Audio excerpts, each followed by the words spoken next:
बहू है या कोलू का बैल।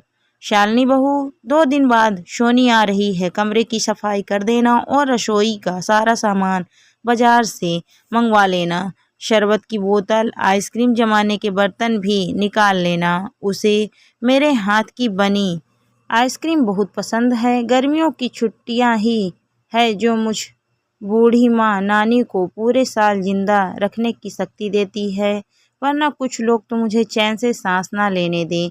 कहते हुए बीना जी माला जपने लगी। शालिनी सबका नाश्ता निपटा, बच्चों को खेलने भेज, चाय लेकर रसोई से बैठक की तरफ जाते हुए बोली, माँ जी कल मैं सहारपुर जा रही हूँ, आप और रचना को जो ठीक लगे करती रहना। अपनी बहू की ऐसी दो टूक बात सुन बीना जी का पारा चढ़ गया। क्या बकवास है बड़ी बहू, तुम कब से मायके जाने लगी, वो भी जब घर में बेटी आने वाली है और तुम्हारा मायके शहर से 15 किलोमीटर दूर है। कभी भी चली जाना, मैं कौन सा तुम्हें रोकती हूँ। गुस्से से हाथ नचाते हुए बोली शालिनी। सोफे पर आराम से बैठ सुड़कते हुए बोली, पहली बात मैं आपको पूछ नहीं रही थी, बता रही हूँ कि कल मैं मायके जा रही हूँ, और दूसरी मैंने अपनी सास और ननद रानी के लिए इन 10 सालों में ऐसा क्या ही किया है जो मैं उनके लिए रुकूं। पिछली बार आप और दीदी रचना से यही बोल रहे थे ना। कमरे में बीना जी के पैरों के तले जमीन खिसक गई। हाय, यह क्या हो गया, बड़ी बहू ने सब सुन लिया। 10 साल पहले शालिनी की शादी विकास के साथ हुई। घर में सास ससुर ननद एक देवर रहते थे।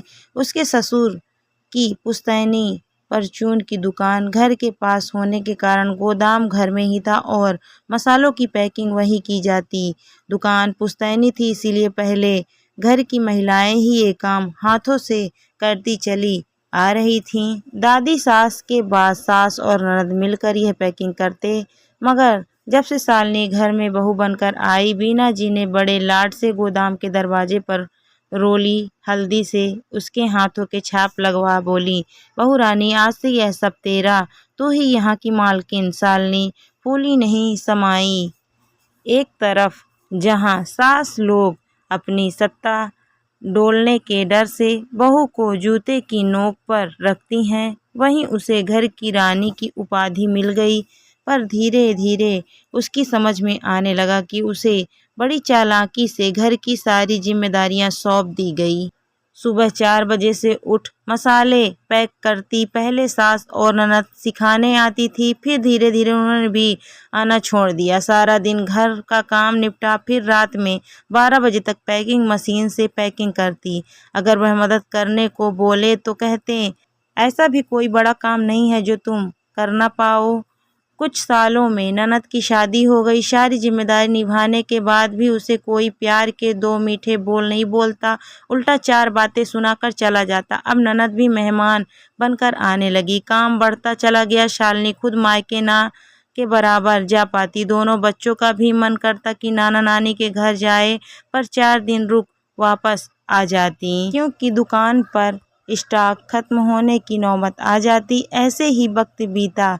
देवर की शादी हो गई। देवरानी की आते ही सबके सुर बदल गए। अब सासू माँ उसे कहती, नई बहू है, उसके खेलने खाने के दिन है, सब सीख जाएगी। बोल रसोई और गोदाम में पैकिंग के लिए जाने से रोक देती। देवरानी भी चालाक निकली।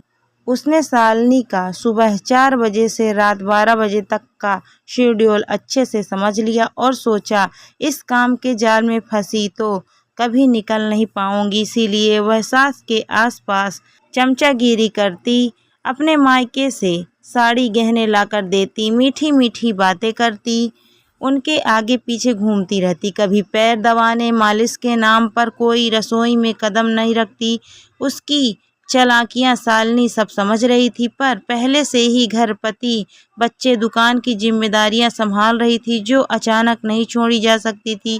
और यही सोच बर्दाश्त करती कि देवरानी काम में हाथ आज नहीं तो कल बटा देगी। हद तो तब हो गई जब सोनी पिछली बार मायके आई। पूरा समय नई भाभी के पीछे पीछे डोलती रही, जिसका फ़ायदा उसने काम से बचने के लिए उठाया। रचना बोली, दीदी चलो मैं आपको बाज़ार घुमा लाती हूँ। तो कभी उसने पार्लर, सिनेमा घुमाने निकल जाती। सोनी के बच्चों की जिम्मेदारी शालिनी पर छोड़ सास, देवरानी, ननद तीनों रोज कहीं न कहीं सैर सपाटे पर निकल पड़ती। एक बार झूठे मुंह नहीं पूछती कि तुम चलोगी क्या, आखिर घर की मालकिन है वो, घर छोड़ कैसे चल देगी, इसीलिए पूछना ही क्यों। सास को ऐसा लगता शालिनी सोचती मालकिन मालकिन कहकर नौकर चौकीदार से कुछ ज़्यादा हैसियत नहीं रखती है वो। ननद सोनी जाने के लिए बैग लगा रही थी। सास और रचना भी कमरे में बैठी थी। तभी रचना, दीदी यह लीजिए साड़ियाँ आपके लिए और जीजा जी के लिए पैंट शर्ट पीस, बच्चों के लिए खिलौने और लिफाफे, इतना उपहार देख। सोनी बोली, माँ एक हमारी छोटी बहू है, मेरा कितना ख्याल रखती है, एक वो बड़ी भाभी है जिसने कभी मेरे लिए ऐसा कुछ नहीं किया जिससे ननद को लगे हमारी खातिरदारी हो रही। भाभी तो बस हमेशा मुंह लटकाए रसोई में लगी रहती हैं, जैसे कि कोई पहाड़ सर पर टूट पड़ा हो। हमारा आना उन्हें तकलीफ से भर देता है। तब साथ वीना जी बोली, अब क्या करे बेटा, हर इंसान एक जैसा नहीं होता। बड़ी बहू रूखे स्वभाव की है, पर हमें खुश होना चाहिए। तुम्हारी छोटी भाभी बहुत अच्छी है। बाहर चाय की ट्रे लेकर खड़ी शालिनी वापस रसोई की तरफ चल दी और सोची, वाह, इतने सालों की तपस्या और सेवा का ये फल मिला। साथ मुझे घर दुकान के नाम पर जिम्मेदारी पकड़ा दी। सुबह से रात तक काम करती रही, हर बार खुद अकेले चली जाती। दोनों माँ बेटी, मैं कहती तो बोलती घर खाली हो जाएगा, तुम नहीं जा सकती। रही लेन देन की बात, तो अपनी बेटी को देने के लिए विकास से पैसे लेती और सबसे कहती, घर में तेरा मेरा क्या होता है, जो देना है बेटी को मैं दूंगी। जिसके चलते नाम हमेशा सास का हो जाता और भाभी कुछ नहीं देती। यही सोच आज ननद सोनी बदनाम कर रही है शालिनी। विकास की आवाज़ से उसकी तंद्रा टूटी। कल ड्राइवर सुबह आ जाएगा, तैयार रहना। दुकान से लौटते हुए मैंने बुकिंग कर दी। तपाक से बीना जी बोली, बेटा ये कैसे जा सकती है, दुकान का काम अटक जाएगा और तेरी बहन सोनी आ रही है तो रसोई कौन संभालेगा। माँ बस बहुत हुआ, ऐसे तो शालिनी कभी मायके जा ही नहीं पाएगी और ये घर की बहू है या कोल्हू का बैल जो हमेशा जोता ही जाएगा। ये अपनी मर्जी का कोई काम नहीं करेगी, ये बहू है तुम्हारी, इसकी कदर करो। दुकान का काम नौकर देख लेगा और सोनी के साथ आप तो हो, सब मिलजुल कर कर लेना।